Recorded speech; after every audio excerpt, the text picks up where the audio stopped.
Alhamdulillah, puji dan syukur senantiasa kita panjatkan kepada Allah Subhanahu wa Ta'ala. Juga salawat dan salam senantiasa kita panjatkan kepada Rasulullah Sallallahu Alaihi Wasallam. Teman-teman sekalian, ada hal yang mengusik kita ketika kita melihat ada seorang perempuan datang ke masjid lalu bawa anjingnya sambil marah-marah. Reaksi yang paling normal yang dilakukan oleh kaum muslimin jelas marah, jelas mereka berang.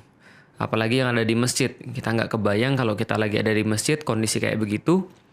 Kira-kira mungkin apa yang kita lakukan? Kita juga mungkin termasuk yang mau nyeret perempuan itu keluar karena dia nggak bisa disadarkan secara damai, nggak bisa dibilangin secara biasa, dan anjingnya itu kemudian malah lari-lari kemana-mana.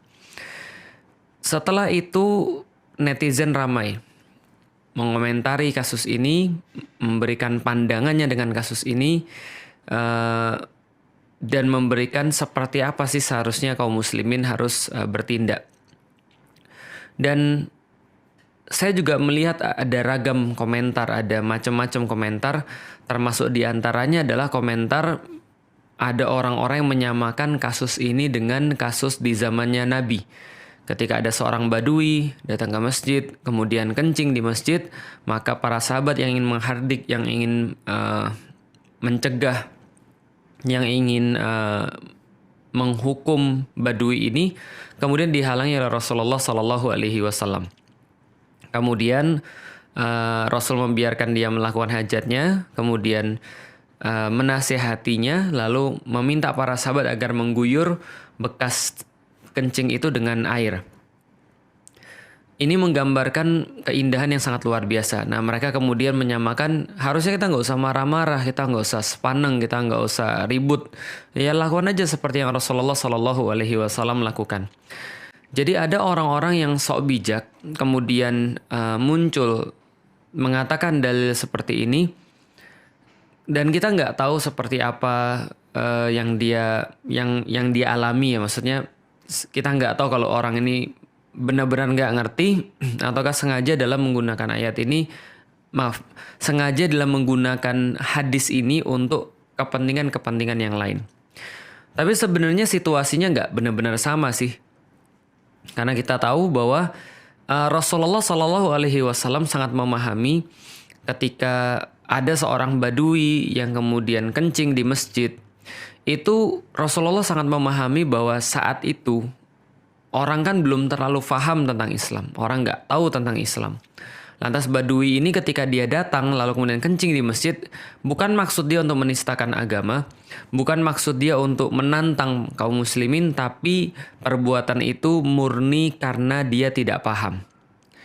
Karena perbuatan itu murni sebab tidak paham, kalau seandainya dia dihardik, dimarahin, mungkin kejadiannya malah lebih parah. Mungkin dia lari-lari keliling masjid dengan kemudian masih tetap kencing misalnya, atau ya apalah.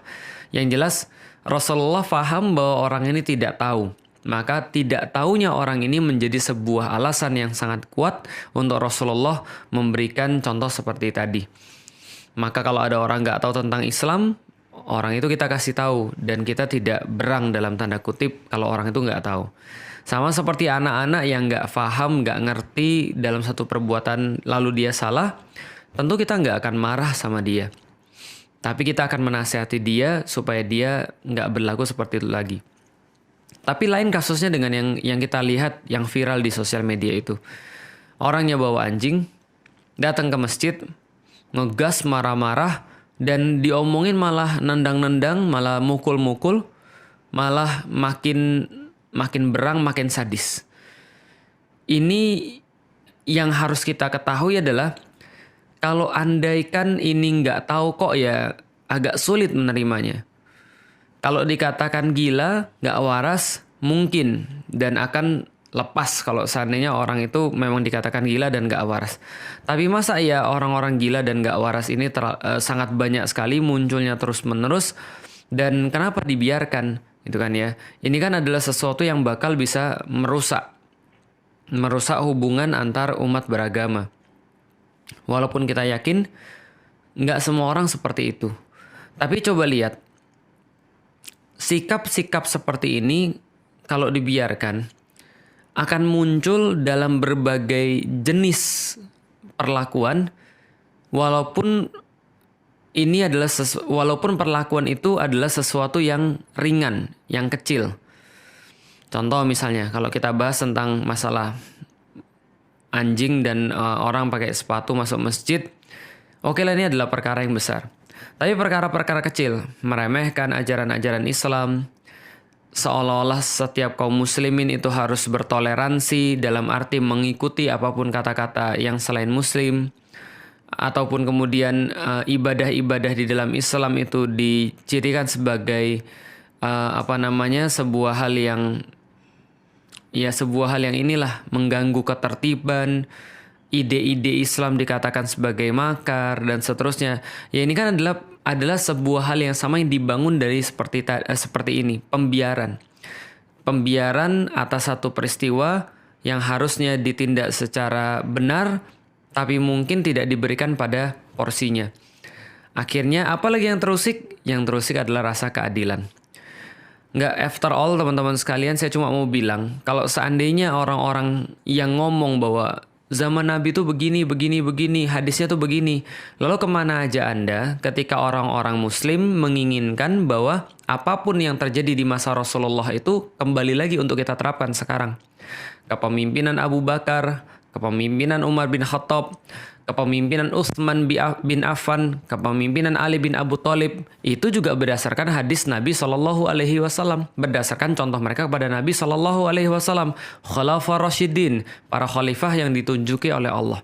Kenapa kalau ada orang-orang yang ingin mengembalikan diri mereka pada syariat Allah sebagaimana zaman Nabi, lantas dikatakan, zaman onta, itu kan zaman dulu. Sementara kalau kejadian begini, muncul orang-orang sok bijak yang mengatakan Nabi dulu begini dan Nabi dulu begitu.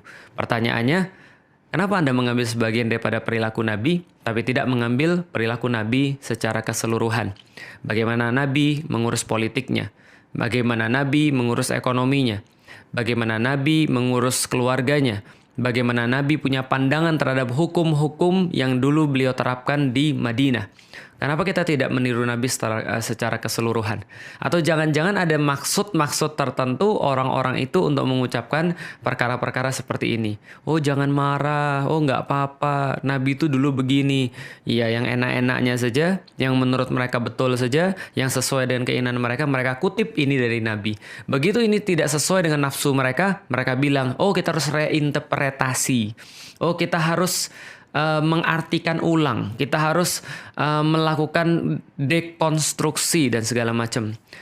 Jangan-jangan Anda ini bukan mau untuk meniru Nabi, tapi Anda menyesuaikan dengan hawa nafsu Anda. Dan ini bukan tentang fikih sebenarnya. Anjing boleh nggak masuk masjid? Oh kalau ini fikih Syafi'i, ini fikih Hanafi, enggak, bukan itu. Bukan tentang fikih anjing masuk masjid. Ini tentang rasa keadilan. Dan ini tentang keberpihakan.